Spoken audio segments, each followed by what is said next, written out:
Pandemi yang berlangsung berkepanjangan ini mengharuskan siswa untuk belajar secara daring.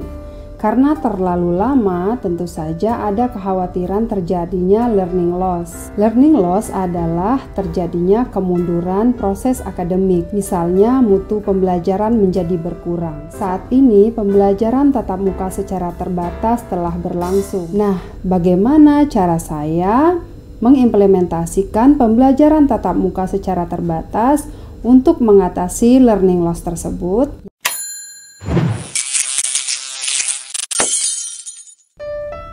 Saya Fitriani, guru SMP Global Surya Bandar Lampung. Saya mengajar mata pelajaran PPKN sekaligus sebagai wakah kesiswaan.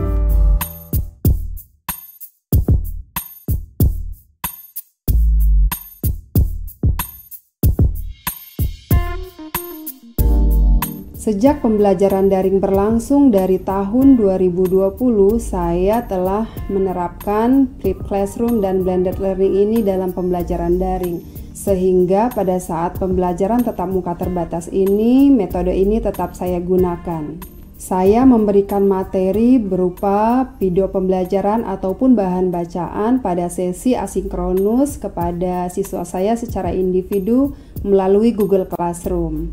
Lalu secara sinkronus, dalam hal ini pembelajaran tatap muka terbatas, siswa bertemu di dalam kelas untuk melakukan aktivitas kolaborasi aktif dengan project based learning, misalnya dengan cara presentasi, diskusi, kerja kelompok, debat, ataupun bedah kasus.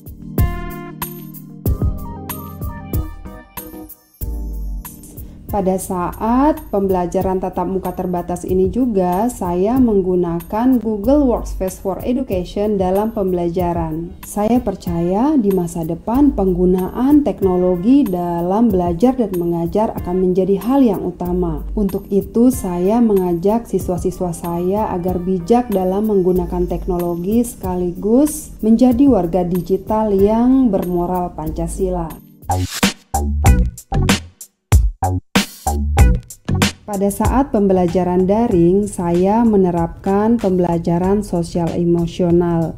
Jadi, sebelum memulai pembelajaran, saya mengajak siswa untuk menggambar perasaan mereka melalui aplikasi Mentimeter atau Jamboard. Saya jadi tahu apa yang mereka rasakan saat itu sebelum mulai belajar. Begitu juga halnya setelah selesai pembelajaran.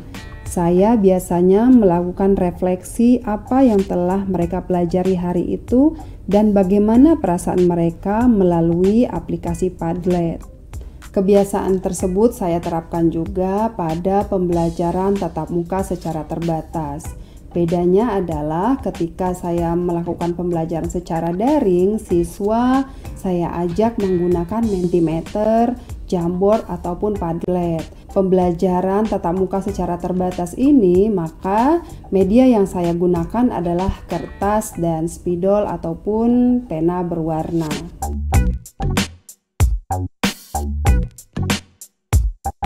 Selama pembelajaran daring, saya mendapati banyak sekali keluhan dari orang tua yang menyatakan bahwa putra-putrinya mulai kecanduan gadget, yaitu bermain game online. Menanggapi hal tersebut, pada saat pembelajaran tatap muka terbatas ini, saya menantang atau mengajak siswa-siswa saya untuk melakukan challenge 1 minggu tidak bermain game online. Siswa SMP biasanya senang dengan tantangan, maka mereka sangat tertarik untuk mengikuti challenge ini.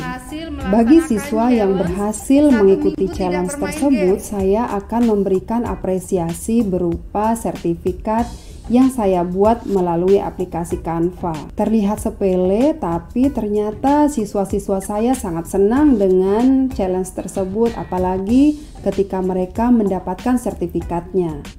Untuk mengatasi learning loss selama pembelajaran daring, sekolah kami memiliki kebijakan yaitu tetap melaksanakan pembelajaran tatap muka terbatas dan home visit. Setiap minggu atau 2 minggu sekali, beberapa siswa yang mengalami kendala belajar di rumah datang ke sekolah dengan protokol kesehatan untuk melaksanakan tatap muka secara terbatas.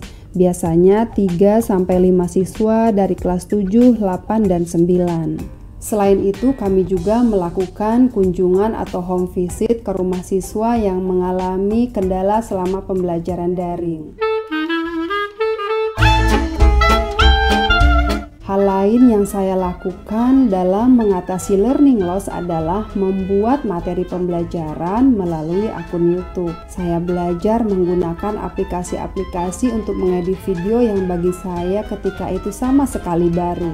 Saya tidak menyangka kurang lebih 2 bulan dari saya mulai membuat video pembelajaran tersebut, channel YouTube saya dimonetisasi oleh YouTube. Saya pun memotivasi rekan sejawat saya, juga siswa-siswa saya untuk membuat portofolio digital melalui akun YouTube. Contoh portofolio digital yang dilakukan siswa adalah misalnya dalam pembelajaran IPA, mereka membuat video tentang merawat tanaman, praktikum IPA sederhana, memelihara hewan peliharaan, dan lain sebagainya. Contoh lain di pelajaran saya, yakni PPKN, siswa belajar nilai-nilai Pancasila melalui kerjasama yang mereka lakukan bersama keluarga di rumah. Mereka membuatnya dalam bentuk video kreatif.